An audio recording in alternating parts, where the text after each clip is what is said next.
আমাদের ভারতবর্ষের maximum tourist স্পটগুলোই মন্দিরকে কেন্দ্র করে।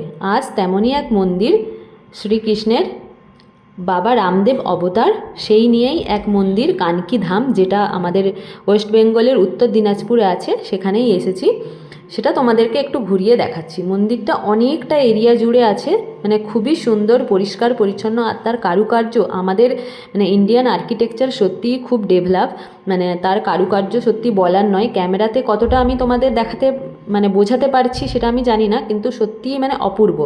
এবারে মন্দিরটা ঢুকে আমি গেটটায় ঢুকে চারপাশটা দেখাচ্ছি, তার সাথে আমি বাবা রামদেবের সম্পর্কে ছোট্ট ছোট্ট একটু একটু গল্প তোমাদেরকে বলবো, সেগুলোও শোনো, আশা করি তোমাদের ভালো লাগবে। ভিডিওটা একটু বড় লাগতে পারে, বাট মন্দিরটা পুরো ঘোরাতে গেলে তোমাদের পুরোটা না দেখিয়ে আমি ফাস্ট ফরওয়ার্ড করে দেখাতে পারবো না, তাই তোমরা দেখো, আশা করি তোমাদের ভালো লাগবে। রাজস্থানে রামদেওরা নামে একটি পবিত্র স্থান আছে, যেখানে রাজা অজমলজি থাকতেন। তারই শ্রদ্ধাভক্তিতে প্রসন্ন হয়ে বৃন্দাবন বিহারী ভগবান শ্রীকৃষ্ণ দ্বারকানাথ আজ থেকে প্রায় আনুমানিক 650 বর্ষ আগে তার গৃহে পুত্ররূপে অবতার নেন, যিনি রামদেবজি নামে পরিচিত। বাবা রামদেব নামেই পরিচিত, মানে শ্রীকৃষ্ণেরই অবতার উনি। তো মন্দিরে চলে এসেছি, মন্দিরটা একটু উঠে তোমাদের দেখিয়ে নিই, তোমরা দেখলে বুঝতে পারবে। আমিও প্রথমে বুঝতে পারিনি রামদেবজিটা কে, তো তারপরে জানতে পেরেছি। তো ইনি দেখেন আমার মিস্টার, উনি আমার ভিডিও করছিলেন, আমি বুঝতে পারিনি। যাই হোক, মন্দিরে চলে এসেছি। মন্দিরের ভেতরটা সত্যিই মানে সত্যিই অসাধারণ, মানে বলার মতো নয়। তার কারুকার্য এবং তার যে কাজ, মানে সত্যি মানে নজর কাড়ার, মন কাড়ার মতো। মানে আমরা বিভিন্ন জায়গায় মন্দিরে গিয়েই আমাদের সত্যিই নজর কাড়ে, মন কাড়ে, কিন্তু এখানে এসে আমার সত্যি এক অদ্ভুত লাগলো। এই যে গোল্ডেন কালারের কপারের পুরো কাজ করা আছে, মানে জাস্ট অপূর্ব। সত্যি আমি ক্যামেরাতে অতটা ভালো করে আনতেই পাচ্ছিলাম না। এই হচ্ছে বাবা মানে রামদেব জি আর কি, যিনি, ইনি কিন্তু অবতার রামদেবজি। তোমাদের তো ছোট্ট করে বললাম এটা শ্রীকৃষ্ণের অবতার, মানে কোনো মানুষ রামদেব নয়। তো খুব সুন্দর। আর এখানে আরেকটা সিস্টেম আছে, দেখো, এইখানে আসতে গেলে মানে মাকে প্রণাম করতে আসতে গেলে এইভাবে না, এইটার মধ্য দিয়ে গিয়ে তারপরে প্রণাম করতে হয়, ডাইরেক্ট সামনে যাওয়া যায় না। বেশ ভালো লাগছিলো, এখানে গিয়ে একটু প্রণাম করলাম, সত্যি খুব ভালো লাগলো, মনটা ভালো হয়ে গেল। এবার মন্দির থেকে নেমেই এখানে একটা ছোট্ট পার্ক আছে, সেটা দেখাই। সত্যি খুব পরিষ্কার পরিচ্ছন্ন, এবং এখানে ব্ল্যাক ড্রেস পরা মানে কিছু লোক, সিকিউরিটি গার্ড আর কি, এই যে দেখো উনি ঘুরছেন, ওনারা বাঁশি দিচ্ছেন। এই যে গ্রিনারিটা দেখছো, এখানে কিন্তু যাওয়া যাবে না।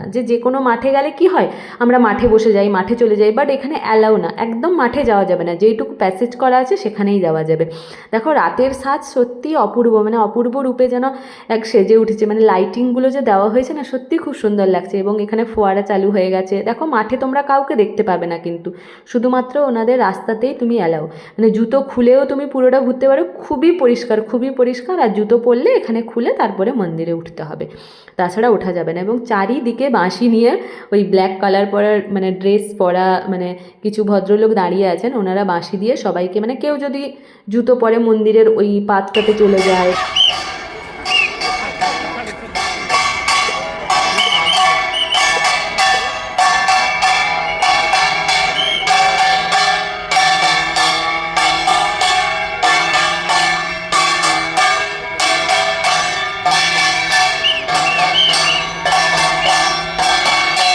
তোমরা দেখতেই পেলে কীভাবে সুষ্ঠুভাবে সমস্ত কিছু হচ্ছে।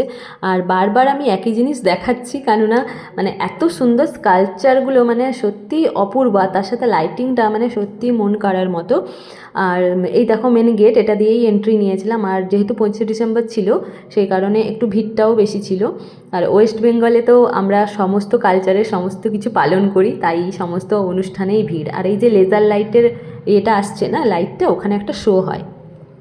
তো এখানে দেখো ঠিক মন্দিরের ঠিক এটা দেখালাম তোমাদের দূর থেকে, এটা কাছে এসছি। এটা হচ্ছে আরোগ্য নিকেতন, এখানকার আরোগ্য মানে হসপিটাল যাকে আমরা বলি, সেইটা হচ্ছে আরোগ্য নিকেতন। এখানে সমস্ত কিছু না ন্যাচারাল ওয়েতে ভালো করা হয়। মানে এখানে ট্রিটমেন্ট কিন্তু কারোর কোনো অসুখ থাকলে, শরীরে প্রবলেম থাকলে, যেটা আমরা মানে ট্রিটমেন্ট করাই আর কি, এখানে এসে ট্রিটমেন্ট করানো যায়।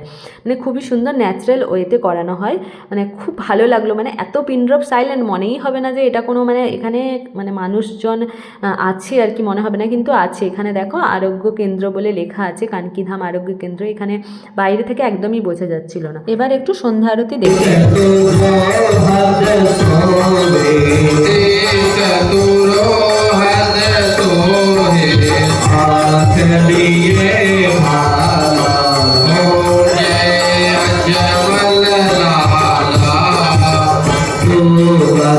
সন্ধেবেলার আলোতে কারুকার্যগুলো যেন আরও যেন কথা বলছিল এরকম। আর এই যে স্কাল্পচারগুলো করা আছে না, এগুলো 3Dতে করা আছে। এই যে ফিগারগুলো খুব সুন্দর, এবং মানে বাবা রামদেবের যে বিভিন্ন মহিমা একের পর এক করে গেছেন সেইগুলোই ছবির মাধ্যমে তুলে ধরা হয়েছে, এবং নিচে লেখাও রয়েছে। একটা ছোট্ট গল্প বলে নিই এগুলো দেখাতে দেখাতে। এক সময় লাঘু নামে এক যাযাবর ব্যবসায়ী নিজের গরুর গাড়িতে মিছরি বেচতে আসতেন। সে নিজের ব্যবসায়িক কর মেটাননি। রামদেবজি যখন এ ব্যাপারে তাকে জিজ্ঞেস করেন, সে লবণের ওপর কোনো কর লাগে না বলে কথা এড়িয়ে যায়। তখন সেই যাযাবরকে শিক্ষা দিতে রামদেবজি তার সমস্ত মিছরিকেই লবণে পরিবর্তন করে দেন। যাই হোক, মানে এরকম অনেক ঘটনা আছে। আর মন্দিরটা আশা করি তোমাদের ভালো লেগেছে। এতক্ষণ আমার সাথে থেকে মন্দির দর্শন করার জন্য তোমাদের সবাইকে অসংখ্য ধন্যবাদ। যদি কখনো সুযোগ হয় তাহলে কানকি ধামে এসে শ্রীকৃষ্ণ অবতারের বাবা রামদেবের মন্দির দেখে যেও।